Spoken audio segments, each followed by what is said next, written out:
Now, let's look at an employer of labor who adopts crooked measures to avoid paying the regulation wage, and, in the hope of making larger profits, reduces the wages of his workpeople. Such a man is altogether unfitted for prosperity, and when he finds himself bankrupt in regards to reputation and riches, he blames circumstances, not knowing that he is the sole author of his condition. I have introduced these three cases merely as illustrative of the truth that man is the causer, though nearly always is unconsciously, of his circumstances, and that, while aiming at a good end, he is continually frustrating its accomplishment by encouraging thoughts and desires which cannot possibly harmonize with those desired ends. Such cases could be multiplied and varied almost indefinitely, but this is not necessary, as you can, if you so choose, and I highly recommend that you do, trace the action of the laws of thought in your own mind and life. Until this is done, mere external facts cannot serve as a sufficient ground of reasoning for your firm belief on this matter. Circumstances, however, are so complicated, thought is so deeply rooted, and the conditions of happiness vary so vastly with individuals that a person's entire soul condition, although it may be known to the individual, cannot be judged by another from external aspects of their life alone. A person may be honest in certain directions, yet suffer lack and strife. Another may be dishonest in certain directions, yet acquire wealth.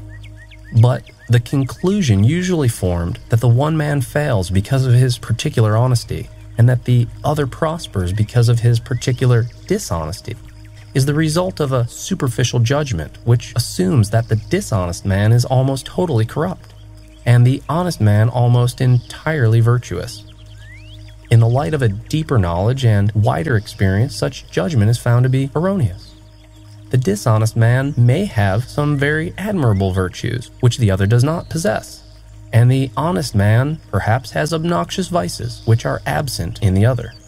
The honest man reaps the good results of his honest thoughts and acts. He also brings upon himself the sufferings which his vices produce. The dishonest man likewise garners his own sufferings and happiness. It is pleasing to human vanity to believe that one suffers because of one's virtue, but not until a person has removed every sickly, bitter, jealous, malicious, and impure thought from their mind and washed those faithless stains from their soul, can they be in a position to know and declare that theirs or others' sufferings are the results of their good and not of their bad qualities.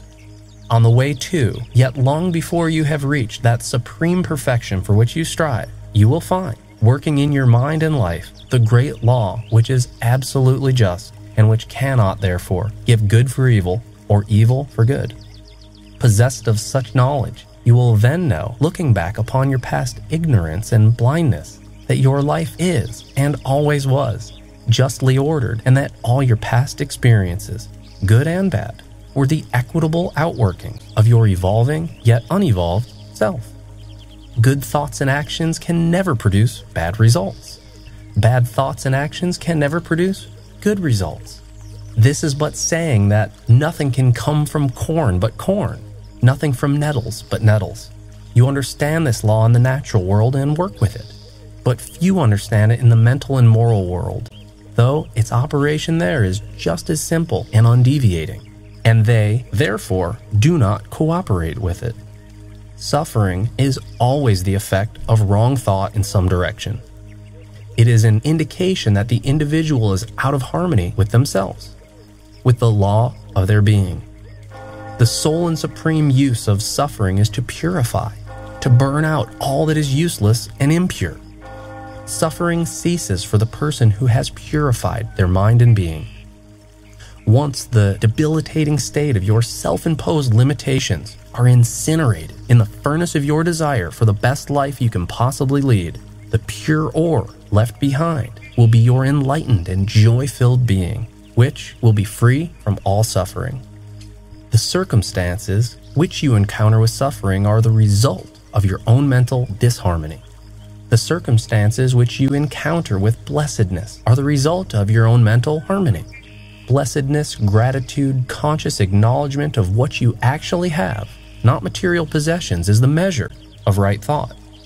Whereas wretchedness, misery, anger, depression, anxiety, insecurity, frustration, not lack of material possessions, is the measure of wrong thought. A man may be cursed and rich. He may be blessed and poor. Blessedness and riches are only joined together when the riches are rightly and wisely used, and the poor man only descends into wretchedness when he regards his lot as a burden unjustly imposed. Poverty and indulgence are the two extremes of wretchedness. They are both equally unnatural and the result of mental disorder. A person is not rightly conditioned until they are happy, healthy, and prosperous being. And happiness, health, and prosperity are the result of a harmonious adjustment of the inner with the outer, of the individual with their surroundings. You will only begin to unfold your true abilities and greatest life when you stop complaining and blaming and begin the search for the hidden justice that regulates your life. As you adapt your mind to this regulating factor, you will stop accusing others as the cause of your conditions and begin to build yourself up in strong and noble thoughts. Stop arguing and raging against circumstances and begin to use these concepts as tools towards your most rapid progress and as a means of discovering the hidden powers and possibilities within yourself. Law, not confusion, is the dominating principle in the universe. Justice, not injustice, is the soul and substance of life, and righteousness, not corruption, is the molding and moving force in the spiritual government of the world. This being so, man has but to right himself to find that the universe is right, and during the process of putting himself right, he will find that as he alters his thoughts towards things and other people will alter towards him. The proof of this truth is in every person, and it therefore allows an easy investigation by systematic introspection and self-analysis. Any person who radically alters their thoughts will be astonished at the rapid transformation it will effect in the material conditions of their life. Some people imagine that thought can be kept secret, but it cannot. It rapidly crystallizes into habit, and habit solidifies into circumstance. Bestial thoughts crystallize into habits of drunkenness and sensuality, which solidify into circumstances of lack and disease. Impure thoughts of every kind crystallize into self-weakening and self-confusing habits, which solidify into distracting and adverse circumstances. Thoughts of fear, doubt, and indecision crystallize into weak, unproductive, and procrastinating habits, which solidify into circumstances of failure, lack, and needy dependence. Lazy thoughts crystallize into habits of unclean and dishonesty, which solidify into circumstances of foulness and beggary. Hateful, critical, and condemnatory thoughts crystallize into habits of accusation and violence, which solidify into circumstances of injury and persecution. Selfish thoughts of all kinds crystallize into habits of self-seeking, which solidify into circumstances more or less distressing. On the other hand, beautiful thoughts of all kinds crystallize into habits of grace and kindliness, which solidify into agreeable and sunny circumstances. Positive and productive thoughts crystallize into habits of temperance and self-control, which solidify into circumstances of contentment and peace of mind.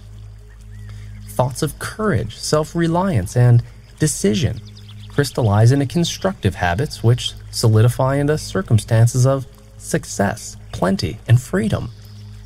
Energetic and lively thoughts crystallize into habits of organization and industry, which solidify into circumstances of order, harmony, and prosperity. Gentle and forgiving thoughts crystallize into habits of gentleness and forgiveness, which solidify into friendly, warm, protective, and safe circumstances.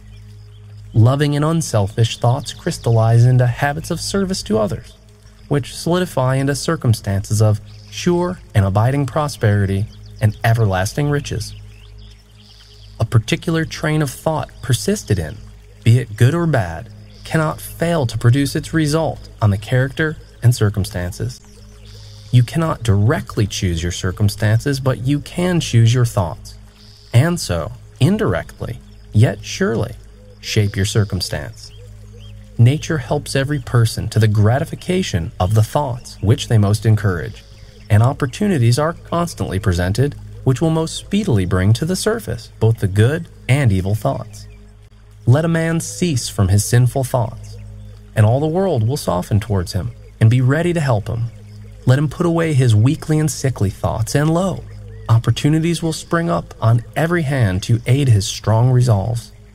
Let him encourage good thoughts, and no hard fate shall bind him down to the wretchedness and shame he once knew. The world is your kaleidoscope, and the varying combinations of color, which at every succeeding moment it presents to you, are the exquisitely adjusted pictures of your ever-moving thoughts. So you will be what you will to be. Let failure find its false content in that poor word, environment. But spirit scorns it and is free.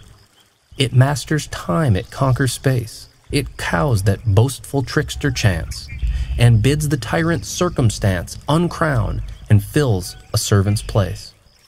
The human will, that force unseen, the offspring of a deathless soul, can chip away to any goal, though walls of granite intervene. Be not impatient in delays, but wait as one who understands. When spirit rises and commands, the gods are ready to obey.